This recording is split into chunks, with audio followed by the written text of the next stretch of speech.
Hi everyone, our journal flip through. This one was done in a book and the cover is from for a sometimes I get stuck. For made handmade paper. I've made a tutorial how to make them. So this is the front, this is the back, and the spine got torn. It was very old paper, a book, so I just put this burlap here to make everything whole again. And I'm going to just go, and if there is something interesting I will share with you. Mostly in books I'm just experimenting or just not thinking much and just doing my thing whenever I have time. So this is the first page, and just acrylic paint and some washi tape and stamping, nothing special. GSO gelatos, I've experimented with them, how to blend them, and some removing with a stencil and a baby wipe, and a reversed silhouette. Put the silhouette and just went around, and a lot of stamping. So I was experimenting with the gelatos, and that's the background here again, and part of some postcard I had, and a silhouette cut from a magazine. Experimenting with texture and sprays, and these are stamps that I made. And this is what's is happening when you are doing a page at 3 a.m. It's upside down. Don't do pages at 3 a.m. But never mind, I had fun making it.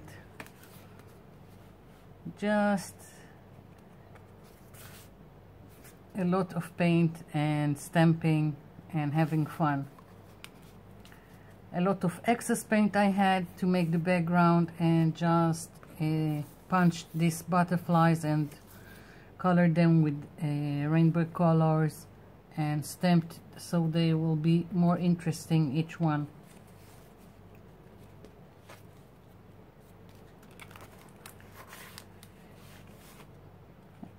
Just playing with acrylics, stenciling, and some stamping.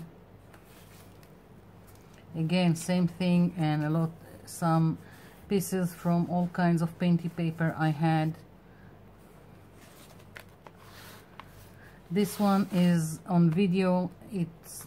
This whole butterfly is made from pieces of paper napkin. Well, the whole page was paper napkin, and then I excluded this background and just left the butterfly.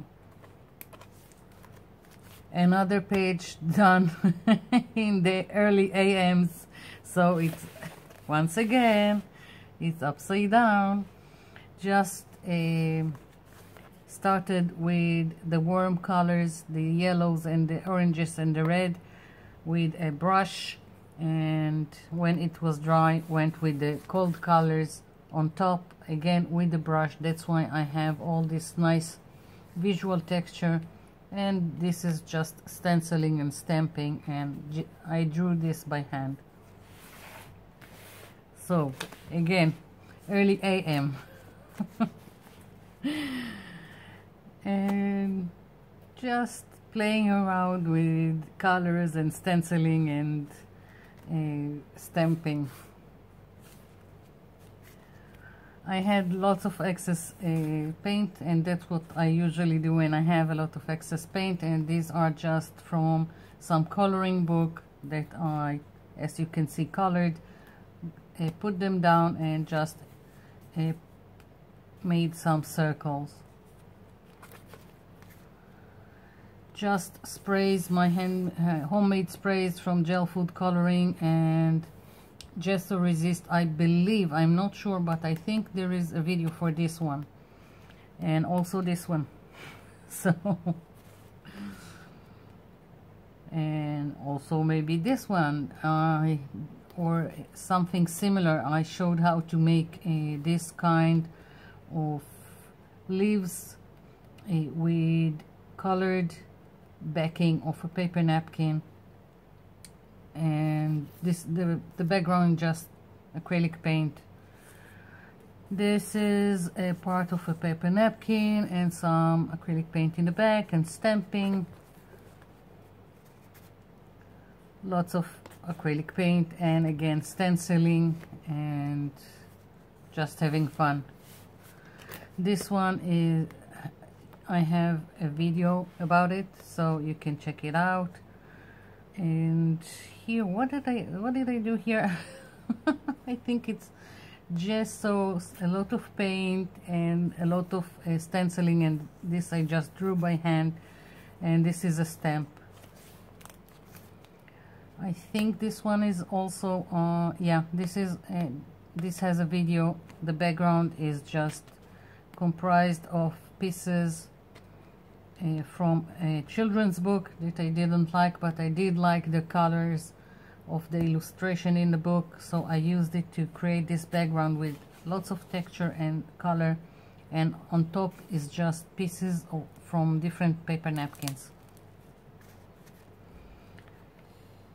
Gesso, paint, and lots of stenciling and stamping, and I think there is a video for this one. Here I've used a lot of painty papers. I'm trying a lot of scraps. I'm trying to use them and just tore pieces, glued them down, went with acrylic paint on top, and just had fun with it. More scraps of paper in the back, and this is a stencil, and this one also the tree was drawn by hand. Lots and lots of layers here. Don't remember what I've done. It's stretching your muscles, your creative muscles. This one is on video, so you can check it out. And here, what did I do here? Just smeared some paint. Lots of excess paint, and just wrote here and had fun with it. This is in the back some paper placement, and I just drew freehand the flowers and excluded the other stuff, and done some stenciling and detailing with Posca pen. Another one in the early AM, so it's again upside down, and lot of excess paint and having fun with it. Again, scraps of paper in the back, some smearing of gesso and paint and stenciling. This is on video. Lots of paper scraps in the back, and some stamping all around and smearing paint. This one, I just took a plate and started making all kinds of marks all over the page. Then I colored it with permanent markers, splattered some alcohol, so there is a little bit like variation in the color. This is two mandalas that I colored and cut to these pieces, and this whole thing is just black permanent marker with gold Posca pen. Basically this one was a paper napkin for the background, and a lot of stenciling and adding some distress ink and more stenciling here. Just little bit of pieces I had, the flowers, and just it started with these pieces, and from this I went and took colors that will go with it and made the background with lots of stenciling and all kinds of details. This one is on video. This one also lots of stamping here. This one again started with this image, and then I just took some of the paint and carried it on, and I had all kinds of little bit of pieces from patty paper in the back also. Again, it's just having fun. Some this one is deli paper from that I've jelly printed on and wanted to use, so I just glued it in the back, added more paint, diluted paint, so I won't lose the flowers from the jelly print. This is a piece of a paper napkin, and this I drew by hand. That's it. Lots of paper, book paper in the back, glued down to make this background, and then scraped some gesso, and then sprays, and then stamping, and the silhouette. Don't remember why I've done it. I can't stand this pink, and this is a whole lot of texture here, but again, it's just experimenting. So this is it. I hope it gave you some ideas. Thank you for watching, and thank you for leaving me comments below. I'll be seeing you in my next video. Bye for now.